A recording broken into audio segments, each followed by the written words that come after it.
Hello, everyone. Hope you guys are having a wonderful day wherever you are at. Good morning, good afternoon, good evening. Thank you all so much for joining us. I am so excited to be kicking off the We Build Boldly conversation series in celebration of drumroll. Build Boldly Turning One. Um, we're excited to have this conversation with you. I'm trying to see what the chat box is. Maybe you can let us know where you're joining us from. Today, I have a very special guest who is kicking off this series. Griselda Togobo. She's here with me today. She is the CEO of Forward Ladies and the founder of Griselda Togobo and Associates. I'm going to have her introduce herself. But before I do that, let me introduce myself in case you don't know who I am. My name is Bolanle Williams-Olley. I am the Chief Financial Officer and co-owner of Mancini Duffy, which is an architecture and interior design firm based in New York City. In other times, I'm also an author. um, Build Boldly is my first book that I wrote last year. We launched November 4th, 2021.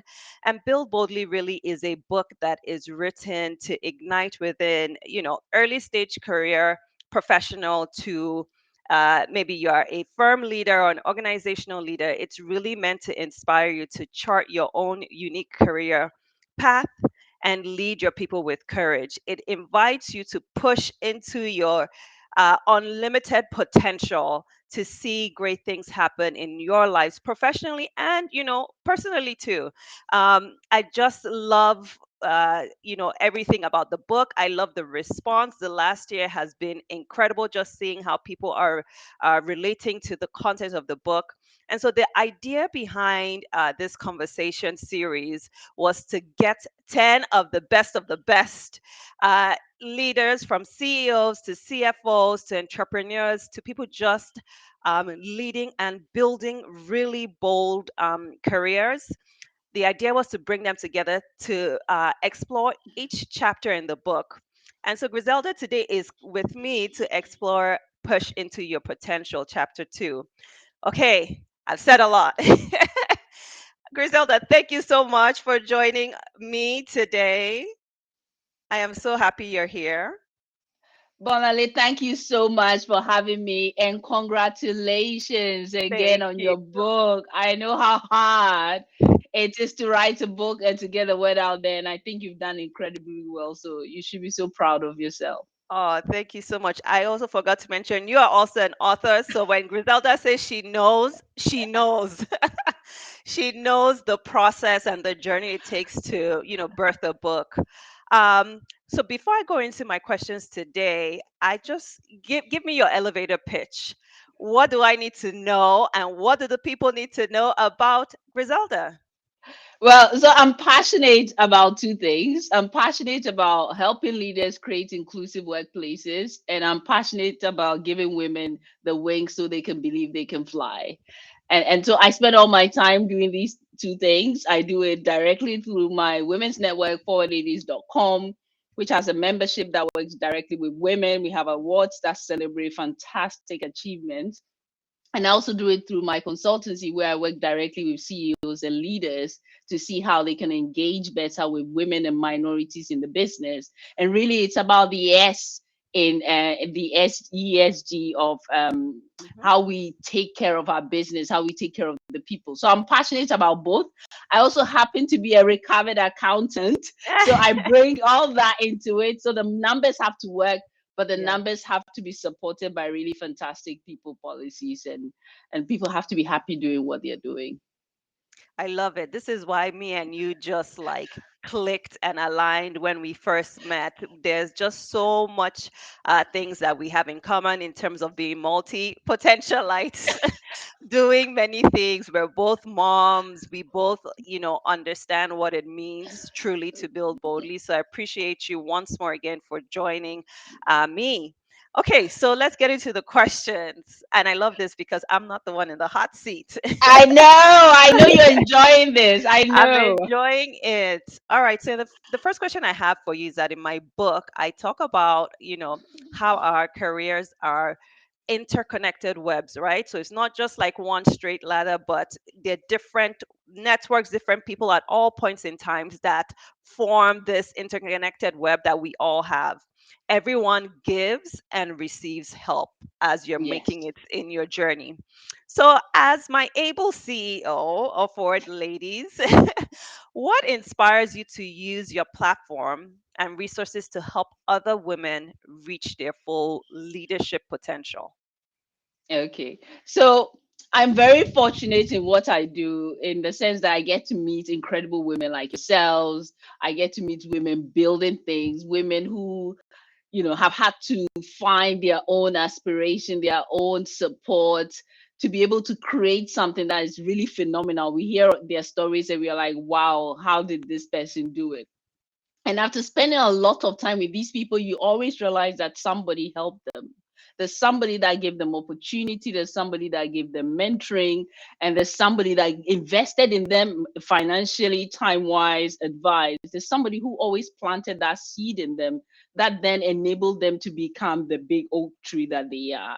And so when I hear these stories, and the most successful ones also then go on to plant the same seed in others. And I know For for sure. my own career, I had women who invested in me, and I recently wrote a blog post about the three women who mentored me in my 20s. So there were three women I met: a Malawian woman called Grace Makoyola, there was a Nigerian woman called Fola Omotunde, and there was a white British woman called Tracy Wayne. At the time, I was fresh out of uni, wet behind the ears, working in the NHS, and I was surrounded by these phenomenal women, and I did not really realize the gift they were giving me. But by being in their presence, by learning from them, by being mentored by them, I was then able to go on and pursue every dream I thought of for myself, no matter how small and big. So the culmination of my own personal experience and the stories of the women I've met and work with through Forward Ladies and the impact they can have on future talent just makes me just wake up every day excited about what I'm going to do. And Mondays are days when I just say let's go. It's not a bluey Monday for me. Yes. And I think it's a real gift to be able to plant a seed and to invest in people and to see that talent come out of the other side. When I go into large organizations as well, I meet so many fantastic women who are stuck, um, either due to isolation, due to lack of support, just be really bent out and drained. And just a word, just a sentence, mentoring, encouraging word can just give them back that vim they need to be able to put forward themselves forward to do so much more. So I get the most amazing emails every day in my inbox on LinkedIn, and I think it's the best job ever. And I feel very lucky to do this and to be paid to do it for a living. Yes, I absolutely love it. I just think of, like even for you, moments where you might feel tired or down, by the time you also even interact with some amazing lady that has come across your way, the fire that allows you keep going on is just reignited, right? And I love what Absolutely. yeah, I also love what you said about that there's always someone, like if you look back truly in your journey, there's someone who unlocked your sights for that potential. And people really do have a choice. Do you lean fully into it and go after what you want, or you don't do it? But I think what I'm hearing is don't sell yourself short, right? Let Yes. that seed grow. Let the tree bloom. I love it. Yes. Like my whole life and analogy, I'm always thinking around trees, seed planting. It might germinate in 6 months. It might take a little while to germinate, but you've done your part by planting that seed. And so I think, Absolutely. other leaders or folks who are here, even like your peers or leaders, make sure that you're constantly planting seeds that can allow people really see their full potential. Okay. Absolutely. Because I think sometimes when I hear people say, well, I have nothing to offer, I have nothing to give, But that's not true. We all have something to give. There's always somebody who's looking at you and thinking how incredibly amazing you are, at least in one aspect of your life. So That's we right. all have something to give. So we shouldn't shy away from giving our time and advice to help others. That's right. That's right. That's right. Okay, so we're now going to move on to the next question.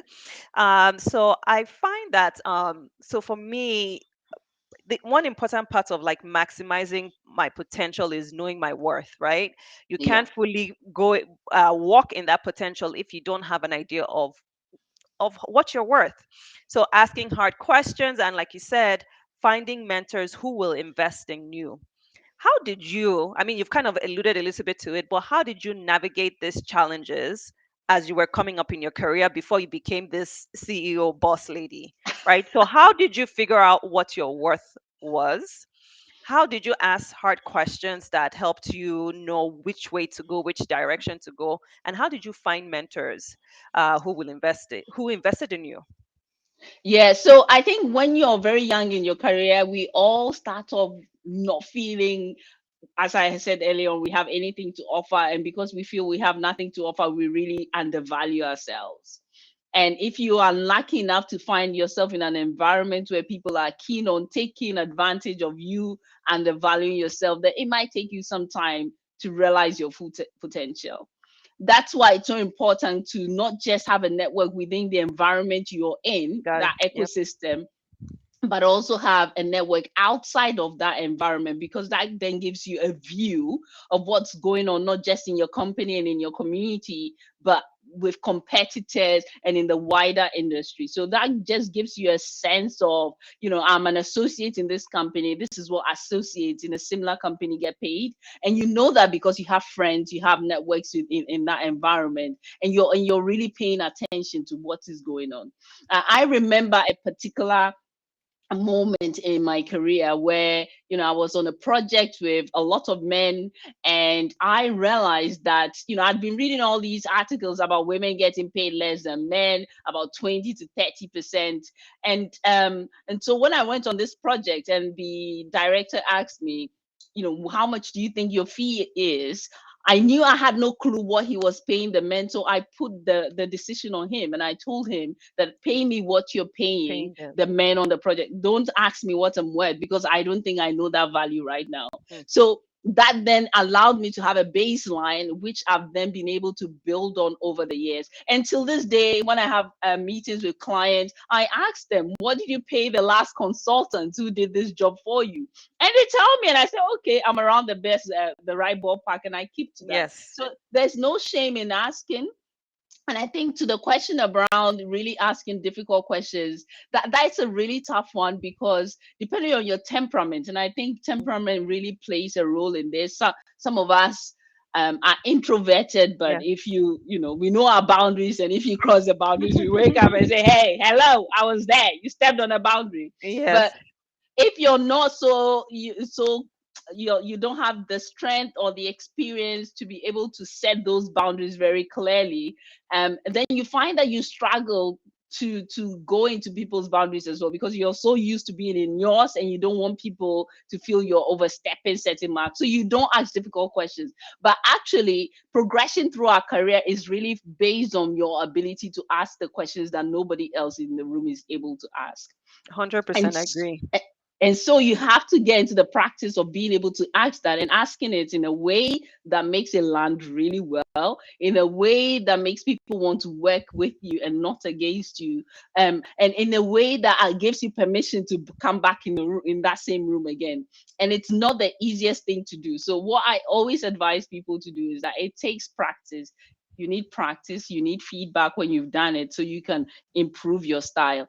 But you should not shy away from the possibility that by speaking up, you can be paid back in some difficult ways. And that's just a cost of developing your confidence and finding yourself and being able to ask those questions. So there's a backlash to it. And I think the backlash, as we are both Black women in the US and UK, I need to speak to that as well. And that Yes. depending on your demographic, there's the stereotype of us being angry black women. And so when you raise certain questions in certain spaces, people think you don't have the right to do that, or you're not coming across in a way that is a fit to their model of how you should be behaving. And I always say you need to take that as an opportunity to educate people, that you shouldn't change who you are. You should change your style to make it flex and adaptable to different cultures and environment, but you shouldn't shy away from asking what needs to be asked simply because of the backlash that you might get from that. We need more people who are willing to do that, because sometimes you find yourself in rooms where nobody's willing or Yes. able to call out the big white elephant in the room. Yes, I agree with everything that you've said, and experienced the same thing, early on in career. And I think one of the things that's when it comes to asking hard questions, it quickly filters. It filters if you're meant to be in that space long term. It filters if that the current position you're in is one more for education, learning, right? Because Mhm. it's all different training grounds at all points in your career. But if these people are your people or not. Yes. And so like you said, the more we get comfortable with asking, of course not in a rude, condescending, Yeah. or not in any of those types of ways, but in ways that are true to you, in ways that allows you hold your integrity. Yes. You can do no wrong. You can do no wrong. The last part that I asked was, how do you find mentors who will invest in you, right? Like that's So always a conversation that comes up.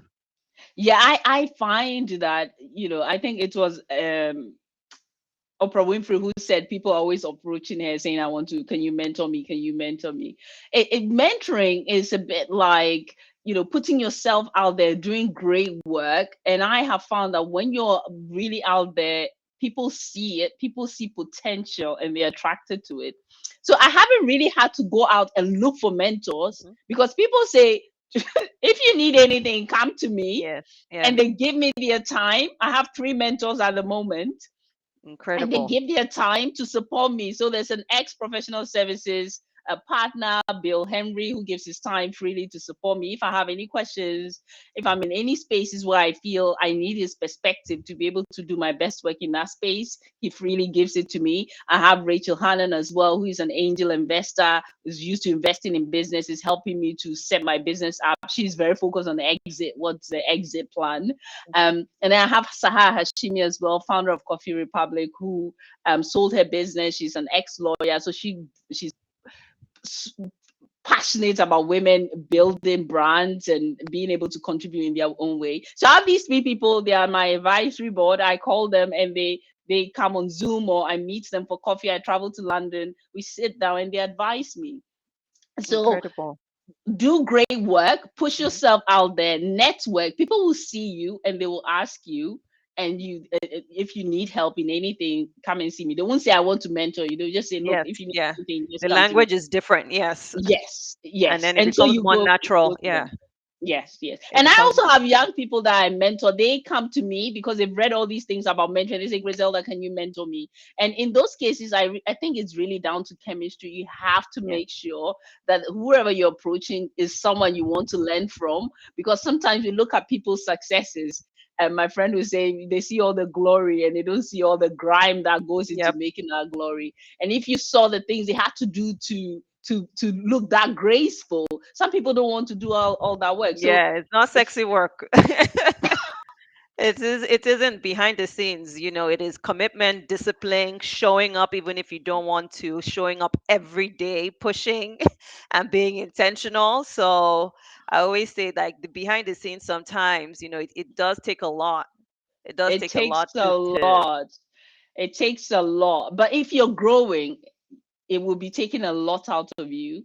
You will be yes, failing, you'll be testing your boundaries, you'll be yes, testing people's boundaries. So naturally, it's a difficult space to be in. That's why you need a really great support network around you, of people who can say, "Look, you did a great job.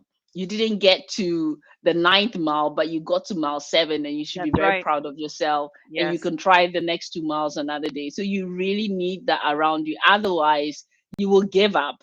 You will spend so much time going around the wrong rabbit hole. Yes, yes, yes. And I find that there's so many people peddling advice, and the more experience I've gotten, the more I can see some of the holes within the advice. So, for example, yesterday I was watching a YouTube video by a very famous American, one of these big self-help personalities, and he was saying, and it's really great advice. 2 ears, one mouth. So don't talk too much when you're in meetings. Now, Mm, if you're a woman on that call, you say 2 ears, one mouth. I wouldn't talk. mm-hmm. In some spaces it works. In other spaces, you need Yes, to talk. You need to yes, be heard. People need to yes. know you're in that space.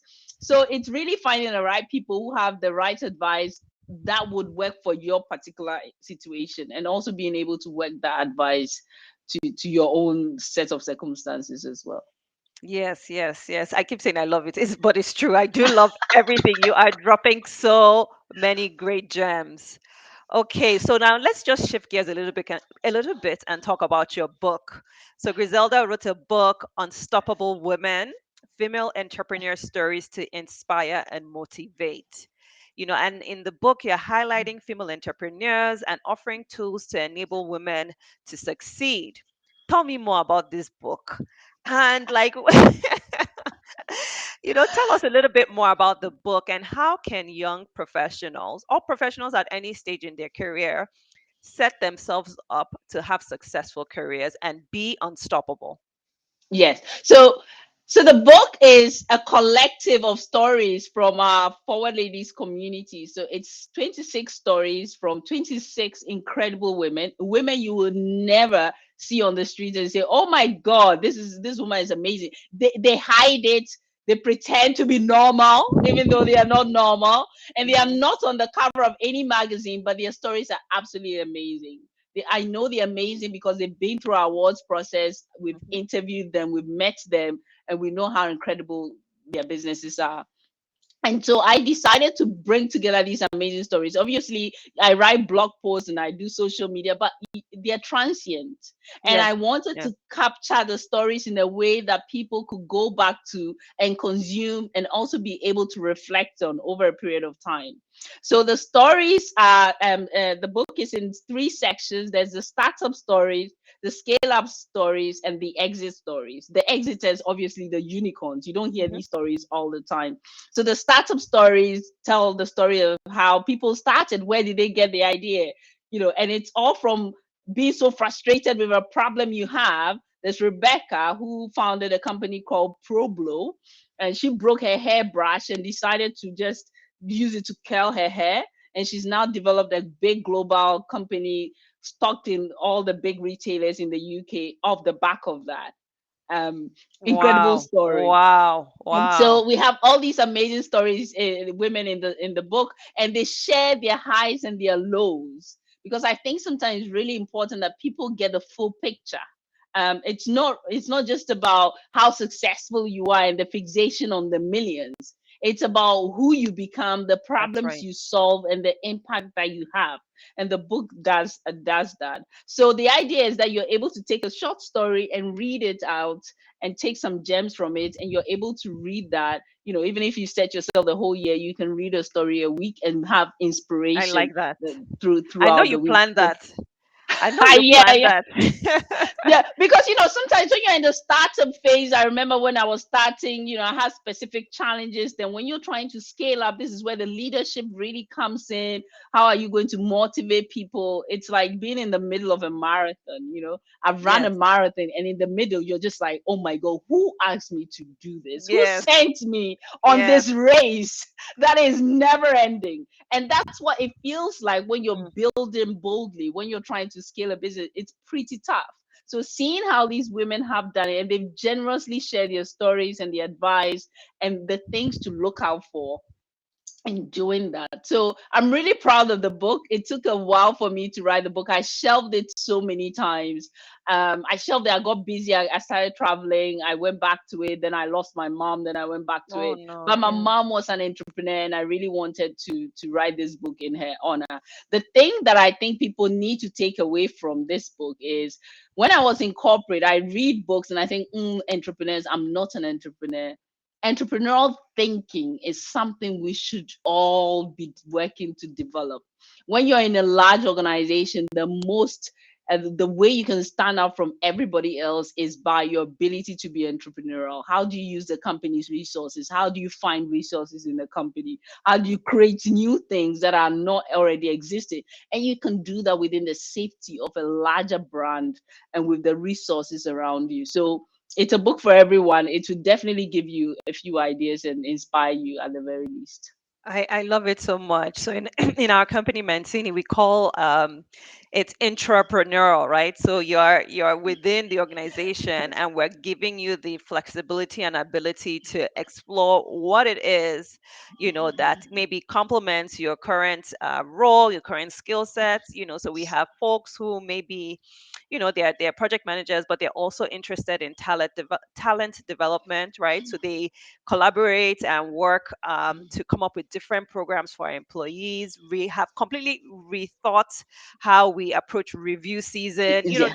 Just incredible things. So I am 100% for that, right? So there are some folks who are walking the entrepreneurial path, but maybe within your 9 to 5, maybe you need that stability right now. Look for ways within your organization to have that, like you said, entrepreneurial thinking. That should have been a Yeah. quote, what you said. It needs to be a quote. It's an entrepreneurial mindset. Yeah. Yeah. Oh, Yeah. oh, Yeah. incredible, incredible. Okay. I'm watching time. I like to be on time. I know you've I crafted out know. time for me, and you're in London. But okay, let me go to the next question. So, in my experience, I find that pushing into your potential can mean leaving your current position, right? Sometimes to maybe find a new one that you can grow in.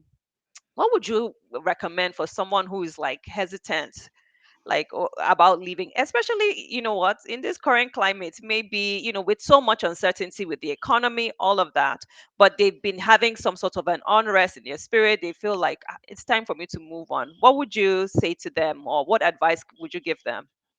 Yeah, first of all, I'll say you have to listen to your gut. You have Hmm. to trust your gut because I really believe that anytime you have a feeling in your gut, it's your mind having processed some information subconsciously, giving you that data. So you need to pay attention to it. So that's it. But I also believe you don't make important decisions when you're stressed, when you're Got it. overworked, when you're depressed or emotional, when you're having any kind of high negative or positive emotions. You need to calm down on a regular day, then you make your choices. I think with jobs, it's always about the manager that you have. If you have an amazing manager who is willing to invest in you and develop you, then you need to think about whether you're making the most of that individual and the most of the That's company right. and the resources. If you find yourself in a space where you're not being watered and you're not being invested in, then maybe you will do better somewhere else. So I think it's on a case to case basis, but trust your gut, assess the situation. Is this person really ready to take me to the next level? Because Hmm. I find that sometimes when people leave employment, they don't even have a conversation with their managers to say this Right. is Yeah.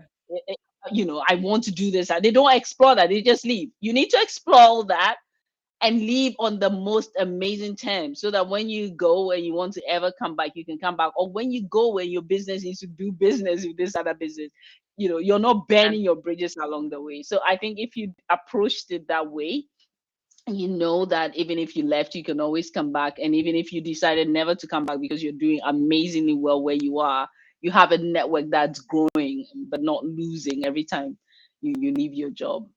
Oh, oh, great advice. I'm hearing clarity over chaos. Don't, that is my motto, right? I'm like, I need to have clear mind, even in, Yes.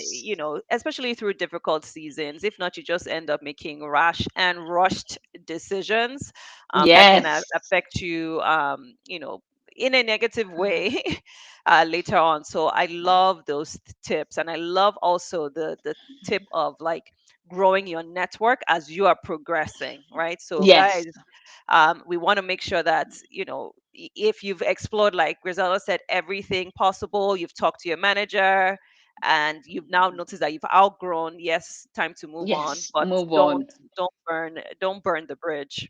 Okay.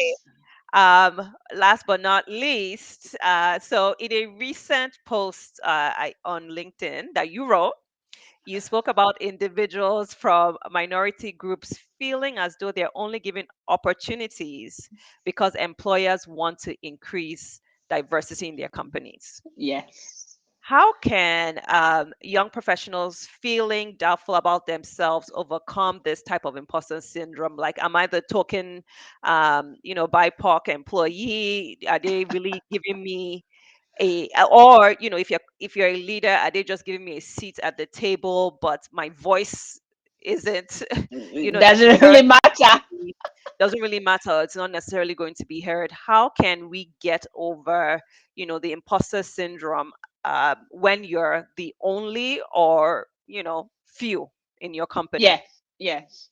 So my mantra is, oh, an opportunity is an opportunity is an opportunity. That's right. Okay. So an opportunity comes and the door is open, step in, say yes, leap, fly, and make the most of it. Now, back to that personal dialogue you're having with yourself. I really empathize because I know that's a result of being undermined and experiencing bias in our lives, sometimes through the educational system and through the workplace. So we get to a point where we really don't believe in ourselves because we've not had people believing in us throughout our careers.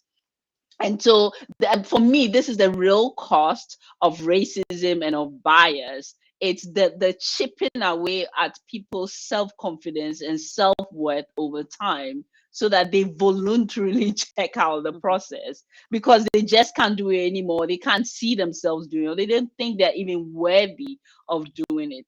So I think you need to acknowledge that is how you're feeling. You also need to acknowledge that this is coming from years of being treated a certain way. But that doesn't mean that it is the truth. It is in fact. Mhm. Yeah. So once you acknowledge that it is in fact, so it is very possible that you'll be promoted on your merit. That's right. It is very possible that you can be at a table and maybe the first few times your voice isn't heard, but if you learn how to communicate and how to get mentors on the table and allies on the table, that your message will be reinforced by other people. It's learning not to walk on your own but to walk as a Mhm. collective, and not just from people within your group but from everybody else. And it's a lesson that needs to be learned, and we have to unlearn some of the things we had to learn to survive, to make us survive in these organizations. So imposter syndrome is okay. It's there. Everybody feels it. You're not the first, you won't be the last. Mhm. Despite that, you can still do whatever you've been put forward for. Just turn on the TV on any given day and see the incompetent leaders that we Yeah. have running our countries. And I'm if telling you. they can do that job, what makes you think they are better than you? They That's are right. just like you, with opportunity upon opportunity upon opportunity upon access, and forgiveness when they get things wrong. So forgive yourself, be your biggest ally, your biggest cheerleader, believe in yourself. An opportunity is an opportunity is an Is an opportunity. opportunity. That needs to be on a Surround t-shirt, on a yourself. mug, on a Yeah, mug. Yes, surround yourself with the people that will help you make good. that's Because right. if the Yeah. environment is good, you will thrive. So many people are promoted without even having the ability or the competency, but because of the support they have in the role, they thrive. And you Yes. will do the same. I believe in growth mind. We can always develop and grow ourselves. So forget all that and enjoy the rewards you're getting. It's a season. There'll be a time where all this talk about inclusion will become backstage again, Amen and so to make that. the most of It's just it. the norm. Yeah. Make the most of it. It's an opportunity and a season, and remember, it won't last forever. So jump on it, make the most of it. If you're looking for a black woman, find me. If Yeah. you're looking for a mom, find me. I will take the opportunity and I'll make the most of it, and I will lift others. I will bring others Bring through the others up. door with me as well. I love it. And that's the L. So if you're watching, if you again, let me just come back. I've been talking to Griselda Togobo now for 30 minutes. We are having such a wonderful conversation around my book, Build Boldly. We've been talking on the topic of pushing into your potential, which is chapter 2 of the book. Griselda has been giving us tips. Tips upon tips, like real practical advice that you can take and apply to your careers today. And she said something just now. She said, take the opportunity and lift others. In the book, if you've read it, you already know that that is the L in the bold framework, right? Lifting others. So I love it. I'm going to ask you one last thing, and it's a finish the sentence. It's a finish the Okay. sentence, and after that, you will tell us where folks can find you, find your work, and just connect with you after our conversation. So, Griselda, you are pushing into your potential when.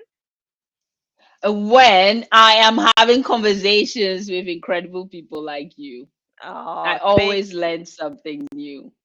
thank you so much. And please tell us, like, where can we connect with you? So, like Bolanle, I'm on LinkedIn, and that is where I spend a lot of my professional time. You can message me, you can connect, you can read some of the content I share on there.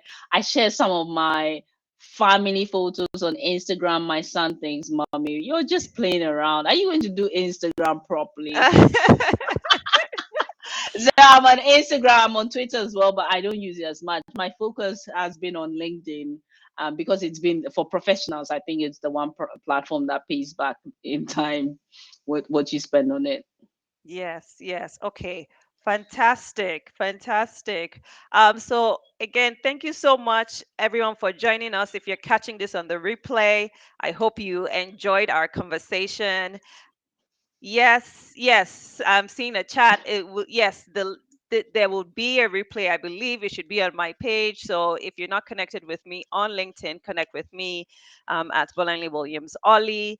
Don't forget to buy the book, buy a copy, buy 10 if you Yes. want to do partnership with me, and buy 100 copies. Feel free to do that in celebration of Bill Boldly turning one. We have a jam-packed schedule, day after day of conversations coming up. So if you really enjoyed this one, please don't miss the next one, which will be in 2 days.